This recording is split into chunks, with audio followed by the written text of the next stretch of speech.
یہ کہانی ہے ہندوستان میں عزاداری کے ارتقاء کی۔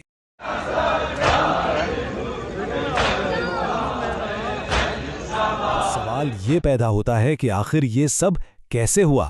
یہ یاد منانے کی روایت جو صدیوں میں پروان چڑھی، آخر اس نے ہندوستان کی سرزمین پر کیسے جڑیں پکڑیں اور یہاں کی ثقافت کا حصہ کیسے بنی؟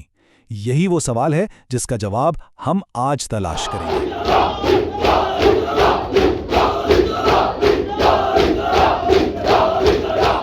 اچھا، اس تاریخ میں گہرائی سے اترنے سے پہلے یہ سمجھنا بہت ضروری ہے کہ جب ہم آزاداری کہتے ہیں تو اس سے ہماری مراد کیا ہے۔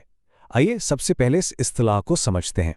بہت سادہ لفظوں میں آزاداری کا مطلب ہے سوگ منانا یا ماتم کرنا، لیکن تاریخی طور پر یہ اصطلاح ان تمام رسومات کے لیے استعمال ہوتی ہے جو واقعہ کربلا اور امام حسین ابن علی کی شہادت کی یاد میں کی جاتی ہیں۔ تو یہ صرف غم کا اظہار نہیں بلکہ ایک تاریخی واقعے کو یاد رکھنے کا ایک پورا نظام ہے۔ اب چلتے ہیں اس کے تاریخی سفر کی طرف۔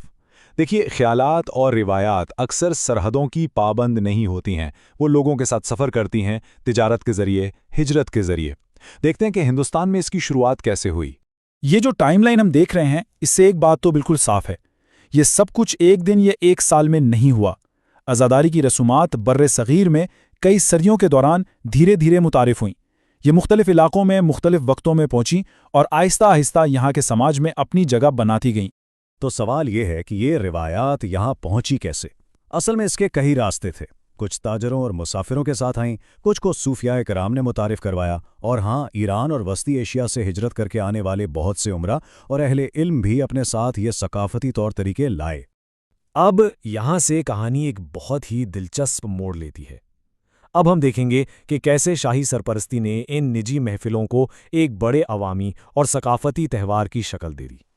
خاص طور پر دکن کی سلطنتوں میں، جیسے کہ گولکنڈہ کی قطب شاہی اور بیجاپور کی عادل شاہی ریاستیں، یہاں عزاداری کو سرکاری سرپرستی ملی۔ اس دور میں آپ دیکھتے ہیں کہ بڑے بڑے عاشور خانے اور امام بارگاہیں تعمیر ہوئیں، مجلسوں اور جلوسوں کا اہتمام عوامی سطح پر ہونے لگا۔ مطلب اس سے ان رسومات کو ایک ادارہ جاتی شکل ملنا شروع ہوئی۔ اور پھر ہم آتے ہیں اودھ کی طرف، خاص کر لکھنؤ۔ یہاں تو عزاداری نے بالکل ایک نیا اور منفرد روپ اختیار کر لیا۔ یہ صرف ایک رسم نہیں رہی بلکہ ایک مکمل ثقافتی مظہر بن گئی۔ یہاں مرثیہ خوانی، سوز خوانی اور تعزیہ سازی جیسے فنون نے ایسی ترقی کی کہ وہ اس خطے کی پہچان بن گئے۔ یہ وہ دور تھا جب اس روایت نے خالص ہندوستانی رنگ اپنا لیا۔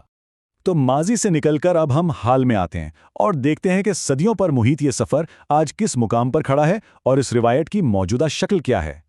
آج اگر ہم ہندوستان کے مختلف شہروں اور قصبوں میں دیکھیں تو عزاداری کی کئی صورتیں نظر آتی ہیں۔ محرم کے مہینے میں بڑے بڑے عوامی جلوس نکالے جاتے ہیں، امام بارگاہوں میں لوگ جمع ہوتے ہیں جہاں سوز، سلام اور مرثیہ جیسے شاعرانہ کلام پیش کیے جاتے ہیں، اور اس کے ساتھ ساتھ فلاحی کام جیسے غریبوں کو کھانا کھلانا، اس کا بھی اہتمام ہوتا ہے۔